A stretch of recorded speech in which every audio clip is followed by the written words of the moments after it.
Selamat pagi adik-adik, apa kabarnya? Luar biasa, pasti semuanya hari ini baik-baik semua. Nah, pada pagi hari ini kita kembali beribadah bersama-sama. Walaupun kita beribadah di rumah masing-masing, tapi kita beribadah dengan hati yang gembira dan muka yang senang. Kita mulai ibadah kita hari ini ya. Untuk memulai ibadah hari ini, kita mau mengangkat pujian dengan lagu Allahku besar, kuat dan berkuasa. Ya, musik. Allahku besar, kuat dan berkuasa, tiada yang mustahil baginya. Allahku besar, kuat dan berkuasa, tiada yang mustahil baginya. Gunung miliknya, sungai miliknya, bintang-bintang ciptaannya. Allahku besar, kuat dan berkuasa, tiada yang mustahil baginya. Adik-adik, kita sudah mengangkat pujian, tiba saatnya kita untuk mendengarkan firman Tuhan. Nah, adik-adik siapkan Alkitabnya, panggil mama papa untuk kita mendengarkan firman Tuhan dari Kak Vera. Kita panggil Kak Veranya ya. Yuk, Kak Vera. Selamat pagi adik-adik. Apa kabar hari ini? Kak Vera harap semua di dalam keadaan yang luar biasa sehat-sehat. Adik-adik, hari ini firman Tuhan terambil dari Hakim-Hakim 2 ayat 6 sampai 16. Demikian bunyi firman Tuhan. Setelah Yosua melepas bangsa itu pergi, maka pergilah orang Israel itu masing-masing ke milik pusakanya untuk memiliki negeri itu. Dan bangsa itu beribadah kepada Tuhan sepanjang zaman Yosua dan sepanjang para tua-tua yang hidup lebih lama daripada Yosua, dan telah melihat segenap perbuatan yang besar yang dilakukan Tuhan bagi orang Israel. Dan Yosua bin Nun, hamba Tuhan itu mati pada umur 110 tahun. Ia dikuburkan di daerah milik pusakanya di Timnat Heres di pegunungan Efraim di sebelah utara Gunung Gaas.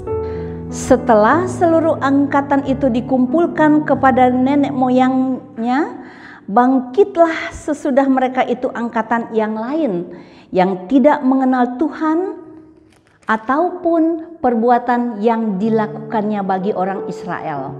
Lalu orang Israel melakukan apa yang jahat di mata Tuhan dan mereka beribadah kepada Baal.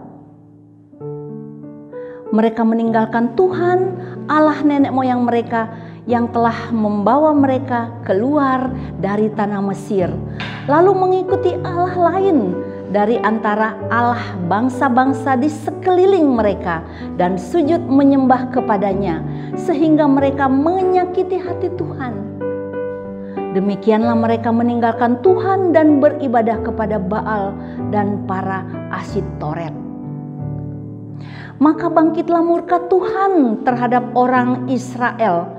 Ia menyerahkan mereka ke dalam tangan perampok dan menjual mereka kepada musuh di sekeliling mereka, sehingga mereka tidak sanggup lagi menghadapi musuh mereka. Setiap kali mereka maju, tangan Tuhan melawan mereka dan mendatangkan malapetaka kepada mereka, sesuai dengan apa yang telah diperingatkan kepada mereka oleh Tuhan dengan sumpah, sehingga mereka sangat terdesak. Maka Tuhan membangkitkan hakim-hakim yang menyelamatkan mereka dari tangan perampok itu. Sampai sedemikian jauh pembacaan firman Tuhan hari ini untuk adik-adik semua. Adik-adik pernah melihat hakim? Itu loh yang suka ketok-ketok palu tuh kalau di dalam persidangan. Nah, adik-adik, tugas hakim-hakim itu ada banyak ya.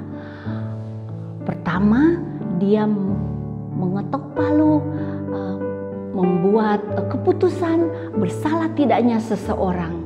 Nah, zaman Israel dulu, setelah Musa, setelah Yosua mati, kemudian dipimpin oleh para tua-tua, umat Israel pada saat itu mereka tidak hidup sesuai dengan yang diinginkan oleh Tuhan. Mereka hidup jauh dari Tuhan. Mereka melakukan hal-hal yang sangat menyakiti hati Tuhan. Mereka lupa bahwa nenek moyang mereka menyembah Allah yang Maha Kuasa, Allah Israel. Nah, adik-adik, generasi Israel pada saat ini melupakan apa semua yang sudah dilakukan oleh nenek moyang mereka. Bahkan mereka melakukan hal-hal yang tidak baik. Kemudian apa, adik-adik? Tuhan menghukum mereka, menyerahkan mereka kepada orang-orang di sekitar, bangsa-bangsa di sekitar Kanaan. Mereka menjadi budak, mereka disiksa, bahkan mereka ditawan. Nah, adik-adik, pada saat mereka sudah tidak berdaya, mereka berteriak minta ampun kepada Tuhan. Mereka berteriak, menangis, memohon pengampunan daripada Tuhan, adik-adik.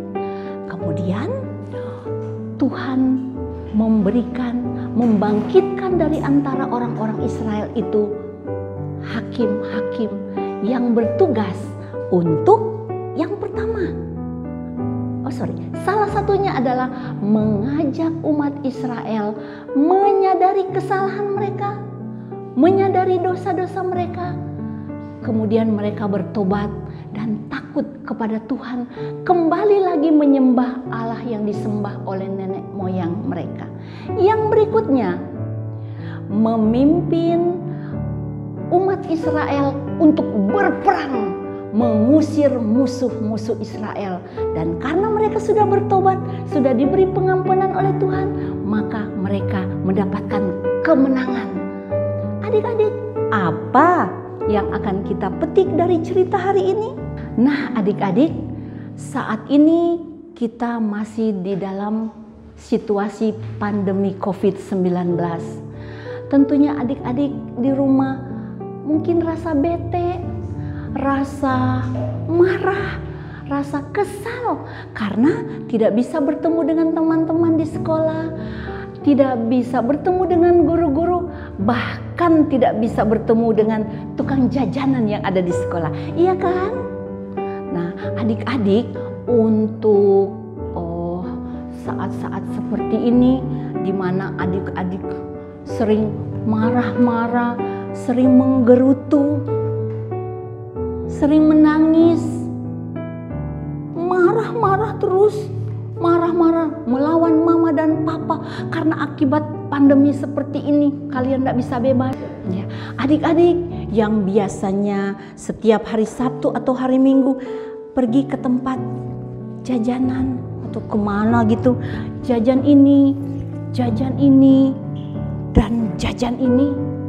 Sekarang kalian tidak bisa lagi seperti dulu bebas seperti ini, tapi bisa membuat bahan-bahan ini, membeli bahan-bahan ini, kemudian membuat di rumah. Seperti ini tidak kalah enak kok. Coba deh sekalian untuk menghemat, karena banyak sekali biaya yang keluar pada saat ini akibat pandemi saat ini. Untuk anak putri yang senang bikin kue, bantu mamanya bikin kue. Siapa tahu bisa dijual, ada yang beli, kan lumayan untuk ditabung. Untuk adik-adik putra yang senang bercocok tanam, kalian bisa menanam sayur-sayuran di polybag. Dia 10 hari, 7 hari atau 10 hari udah bisa dipanen, kemudian masak deh. Itu kan kreativitas kalian masing-masing. Terus ada yang senang pelihara binatang, jangan lupa burungnya dikasih makan, kelincinya dikasih makan, supaya mereka juga tetap sehat. Sebagai anak-anak yang taat kepada Tuhan, mari adik-adik hindari marah-marah, menggerutu, malas. Kita ganti dengan sukacita, selalu tersenyum, punya belas kasihan. Karena ini semua akan menyenangkan hati Tuhan. Sayang papa mama, sayang oma opa, sayang adik kakak, sayang semua orang, apalagi yang di sekitar kita. Yang terakhir, rajin berdoa. Apabila pandemi ini sudah selesai, kita harapkan kita bisa beribadah bersama-sama di gedung gereja. Kita bisa bertemu dengan kakak-kakak layan kebanggaan kalian. Dan jangan lupa cuci tangan. Jika adik-adik keluar rumah, jangan lupa menggunakan masker. Jaga kesehatan dan sampai jumpa. Tuhan Yesus memberkati kita semua.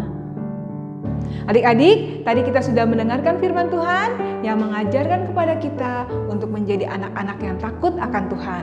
Maksudnya takut akan Tuhan, adik-adik tahu ya, bukan takut akan Tuhan lalu tutup mata, tetapi takut akan Tuhan itu kita harus taat pada mama papa, rajin berdoa, dan juga mengasihi kakak adik, oma opa, dan juga teman-teman dimanapun kita berada. Adik-adik, sekarang kita memuji Tuhan sekali lagi. Kita mau nyanyi lagu Kambing Embe-Embe, Kucing Meong-Meong ya. Yuk, musik!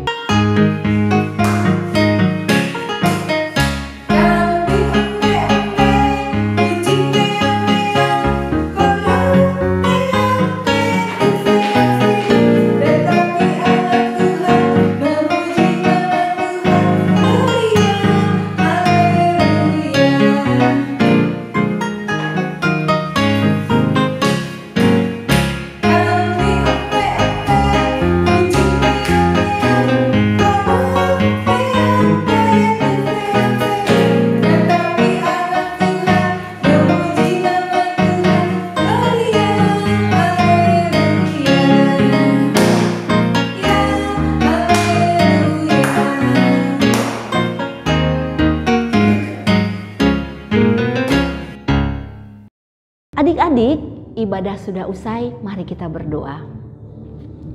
Bapa Surgawi, Bapa dalam Kristus Yesus, Tuhan dan Juru Selamat kami mengucap syukur karena kasih sayang dan penyertaan Tuhan untuk kami semua, sehingga kami boleh beribadah saat ini. Terima kasih karena sudah Engkau pimpin ibadah ini dari awal sampai akhir. Adik-adik, pulanglah dengan damai sejahtera dari Tuhan dan terimalah berkat-Nya. Kasih karunia dan damai sejahtera dari Allah Bapa dengan persekutuan Roh Kudus memberkati adik-adik dan kita sekalian dari sekarang sampai selama-lamanya. Amin. Ibadah sudah selesai adik-adik. Kasiska. Saatnya kita untuk berpisah. Jangan lupa adik-adik, janji iman kita 10 jari di dada. Nah, kita ucapkan bersama-sama ya. 1, 2, 3. Tuhan Yesus sekali-sekali tidak akan meninggalkan Kasiska. Kasiska sekali-sekali tidak akan meninggalkan Tuhan Yesus. Selamat hari Minggu.